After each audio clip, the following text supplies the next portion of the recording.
JFD, just fair and direct.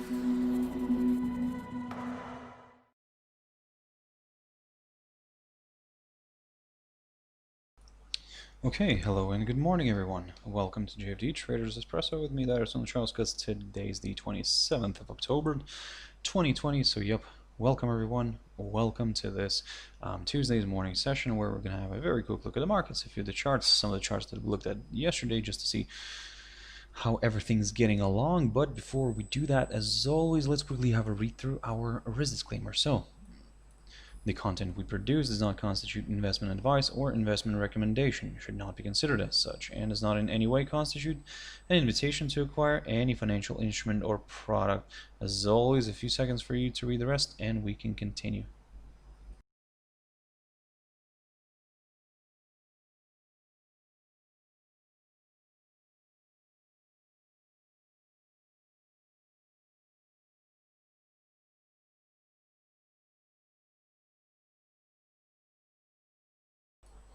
Okay, so now then, also just before we jump into the charts, quick mentioning of our JFD YouTube channel, to which you can always subscribe to in order not to miss any of our upcoming videos, and of course our JFD Bank website, and specifically our JFD research page, which we also update on a daily basis. So yep, feel free to visit us here on jfdbank.com and click on the research tab right there on the top, guys. So now, jumping into the charts. Now, the first one I want to pick up here is Nikkei 225. Now, here we have a very, very tricky situation. Now, on one hand, basically what I was saying previously, that keep your eyes on this potential rising wedge pattern, which tends to break out to the downside according to all the TA rules. Yeah, we got a break, we got a nice move lower. We also managed to drop below this area, this support level near the 23,382 zone that I also mentioned before. However, after that strong move lower, after that break to the downside, by the end of the trading session today, Nikkei got pushed back inside this one, and basically yeah, at the moment it's back inside the pattern. Of course, all this is not really kind of looking good here.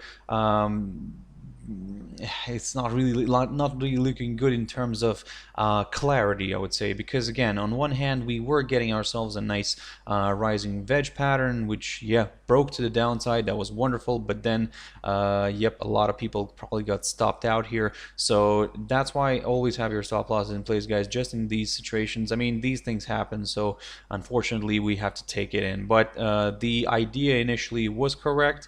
It did move lower, it did drop to the downside, but yeah, it didn't really follow through further. So the only little suggestion here is, of course, keep your eyes on today's European markets and then the US ones, because if those are gonna slide, if all those markets are gonna drift to the downside, then Nikkei, the Nikkei's cash index might drift lower as well. And basically what we're gonna get ourselves here, another fall here and another move to the downside. So basically, still this idea could work out, but of course not as clear as initially kind of thought. But like I said, yeah, keep your eyes on today's European and US markets, and let's see how those are going to end up being. But at the moment, guys, I'm going to take a bit of a neutral stand on this one again,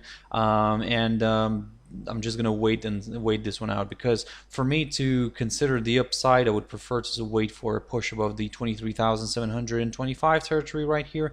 But if I want to look at some lower levels, at least I need to see a daily close below this 23,382 territory.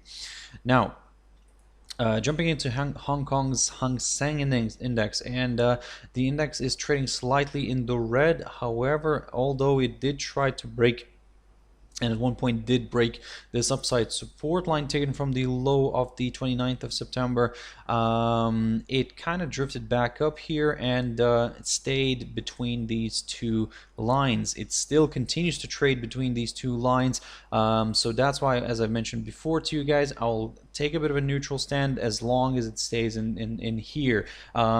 what I need to see here is if I want to look at some higher levels, then a break of this downside line is required, and maybe here, given the situation, given the proximity of the 200-day EMA, I would also like to see a push above the 200-day EMA first, and then kind of consider maybe, or should I say, get a little bit more comfortable with higher areas.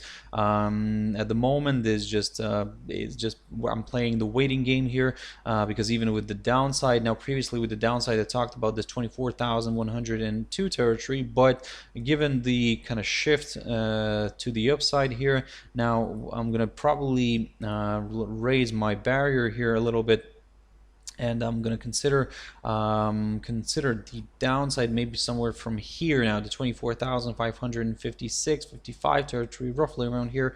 A nice good drop below this may open the door towards lower areas, but still, even then, be very careful near this 21-day EMA. But if that gets broken, then yes, further declines could be possible.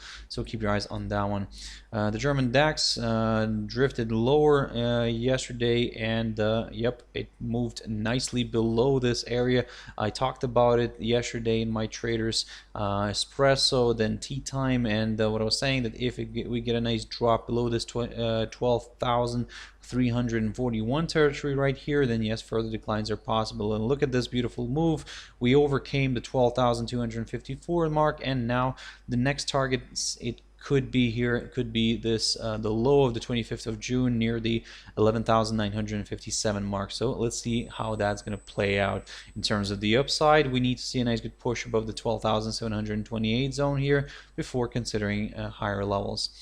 Jumping into another index, and that's DXY, the dollar index. So this one continues to kind of I would say be annoying a little bit, because there's no clear kind of indication of where it wants to go here, even at least in the near term. So at the moment, yes, it drifted lower. My target here was 92.24, but would have to admit that it didn't really quite reach that. It started reversing higher, but basically, at least the upside scenario still remains valid. Basically, what I need to see here is a break of this downside line taken from the high of the let me just grab this one, taken from the high of the 23rd of March, but also a push above the 93.90 territory here could do the trick for more buyers. But at the moment, we need to see a break of this downside line first, a push above the 93.90 territory, and then, yep, we could consider higher levels. But at the moment, as long as the downside line remains intact, yep, the downside scenario is still a more likely one. So if you want, we can actually even consider maybe a scenario, something like this, where we could see a push a bit higher, a test of this downside line, and then another drop.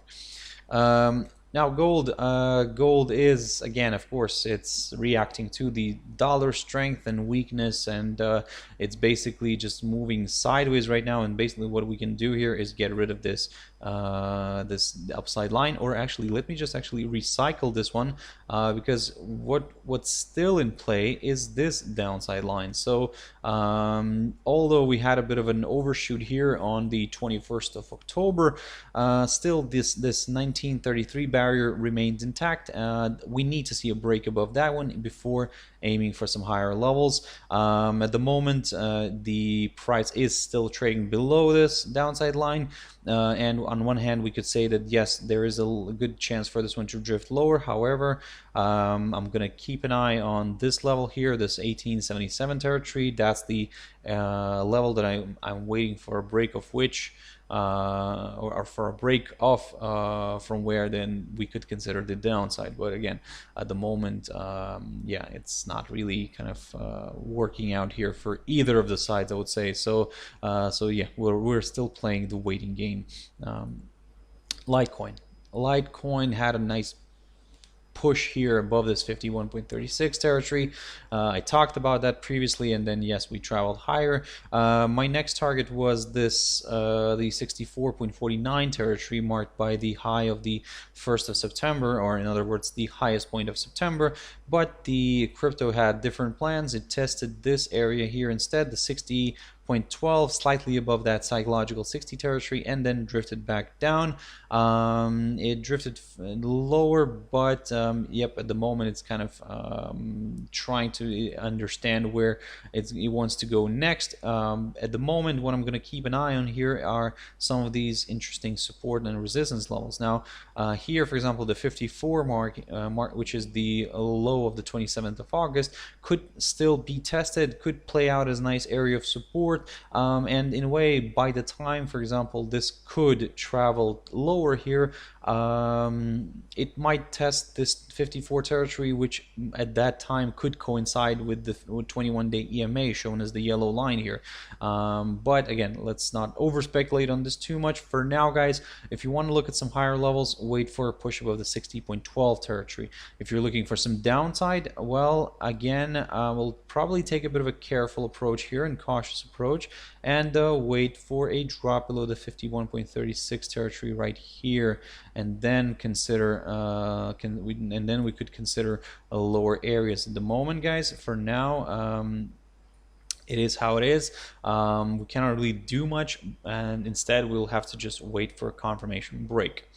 Now, jumping into a few pairs, AUD CAD here, and this one managed to push nicely above this downside line here, or should I say, actually, it's still kind of balancing on that downside line. In a way, there is a chance for this one to drift higher. However, what I don't want to see here is that all this kind of activity here would just be kind of creating a false, showing us a false breakout. But again, if you want to be a little bit more on the safe side, probably wait for a push above this little area right here. This is 0.9450 territory, which acted as a good area of support previously, and if we do get a nice pop above the 0.9450 territory, then yes, I'll start looking at some higher levels, and then I'll target this 0.9583 level or even above that. But again, if you want to look at some higher levels, like I said, wait for a push above this hurdle first, this 0.9450. In terms of the downside, well,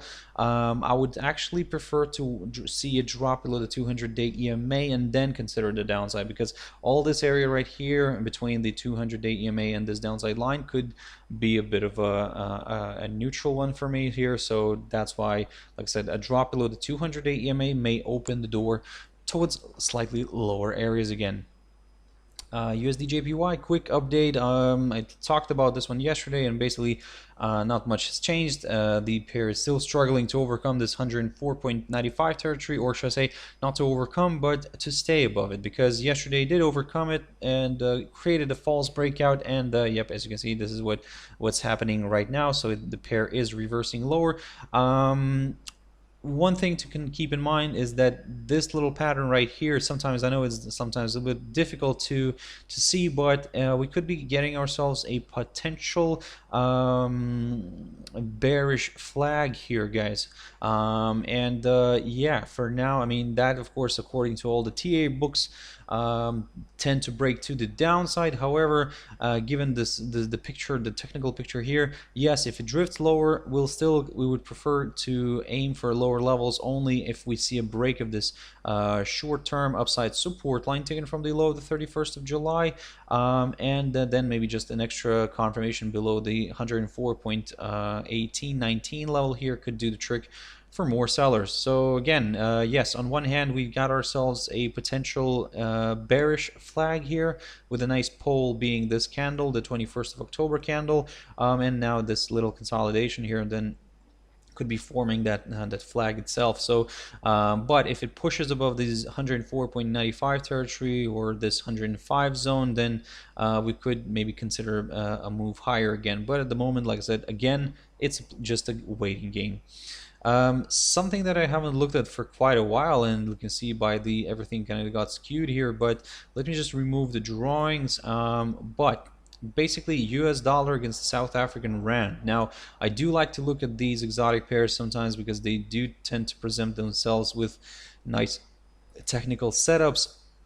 So what we have ourselves here, a potential descending triangle. The pair is, or should I say, seems to be, or not it seems to be, but is close to its key support zone, which is the lowest point of September, and that's roughly around the 16.0850 level.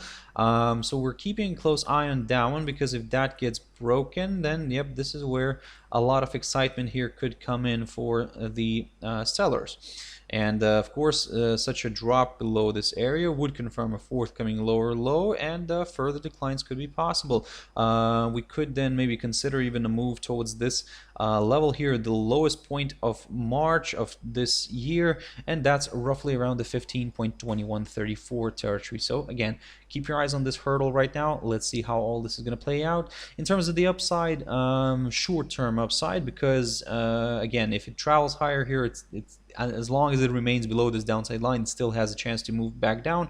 But from the short-term perspective, I mean, what you could keep an eye on is maybe this little level right here, the 16.4020 territory, or 4019 territory. So 16.4019 could be that area to consider, break of which could open the door towards higher levels, because that's the low of the 9th of October and the high of the 22nd of October. So basically, you can see that it proved to be a very important level. So from both sides, the support and resistance level. So that's why, guys, we'll wait for at least a push above this one, and at the same time, for example, also to strengthen this idea, this upside idea from this level, if we draw this downside line here, taken from the high of the 29th of September, and then yes, this level comes in very nicely here. So we would have a nice break of this downside line, and a push above the 16.4019 level could do the trick for more buyers, but only short term. GBP JPY. So this one, I'm not going to spend too much time on this one, because it still is coiling up here. It's still forming a bit of a triangle. So yeah, we're just basically, I just wanted to kind of remind you about this one, that keep this one on the radar, because it might present itself with a nice opportunity later on. But at the moment, it's no one's game here, and yep, we're keeping an eye on these two lines. Euro Aussie, I have looked at this one a while ago. Basically, if you remember that I was talking about this range here and this key resistance barrier, this 1.6586 and the 1.6559 levels, these two, which created this resistance area previously. Previously, that was, as I said, seen as a resistance area. But after we traveled higher and found a good resistance here near this 1.6773 territory, it reversed back down. And what I was saying then, that in a way it could, yes, drift lower, but if it struggles to let's say stay, or should I say it struggles to drop below this area right here and stays above this area, now this is where it could become very interesting for the buyers again, guys. So keep your eyes on this one. Of course, if you're more on the cautious side, what you could do is also keep your eyes on this this barrier, of course, this 1.6773 territory. Actually, let me just get rid of the Fibonacci here. So keep your eyes on this barrier, which did provide good resistance, this 1.6773. If that gets broken, then of course, yes, we'll start looking at some higher levels. The next target here could be this 1.6893 territory marked by the high of the 15th of May, or it could travel further north towards the highest point of May near the 1.7196 territory. But again, we'll go slowly on this one. If you're, like I said, if you're more on the cautious side, wait for a pop above this this barrier right here. In terms of the downside, we would need to see this one dropping heavily below this area, and then falling below all of its EMAs, and then yes, we could maybe consider the downside. But preferably, I would like to see a drop below all of these EMAs first, because at the same time the pair would be placed below this upside line. So that's just it could just kind of strengthen that downside idea. Quick update on euro against the Turkish lira. So as I've mentioned to you previously, guys, here the pair is just with a one-way traffic. So yep, if you're trying to short this one, I strongly recommend not to, because at the moment, because again we haven't seen a reversal signal yet, so that's why like I said, we're just observing this one. It's very interesting if we can actually reach that psychological 10 territory, because even like a month ago I was talking about this pair, and it was what I was saying, that it was very interesting to see if we can reach the psychological 9 zone. But as you can see, I mean, we did reach that and kind of continued to travel further north. So now, like I said, I'm going to say that it's going to be quite interesting to see if we can reach the psychological 10 territory. So for now, like I said, keep your eyes on this one. And finally, EURUSD. So this pair is still stuck here. Again, if you watched my videos yesterday, my traders Espresso and Tea Time, the outlook has not changed. Basically, I'm still neutral as long as it stays between these two levels, the 1.1787 and the 1.1867 territory. So again, keep your eyes on this one. Again, we're waiting for a confirmation break, so wait for at least a move out of this little range here through one of these levels that I talked about previously. So okay guys, I hope you found it useful. Thank you very much for watching and listening. I'll have to wrap it up here. I really appreciate your time, guys. Thank you very much for joining in. So if you want to catch my video later on, my traders tea time, as always, that's 14:15 GMT. For now, guys, I hope you have a wonderful trading day. Stay safe, have your stop losses in place.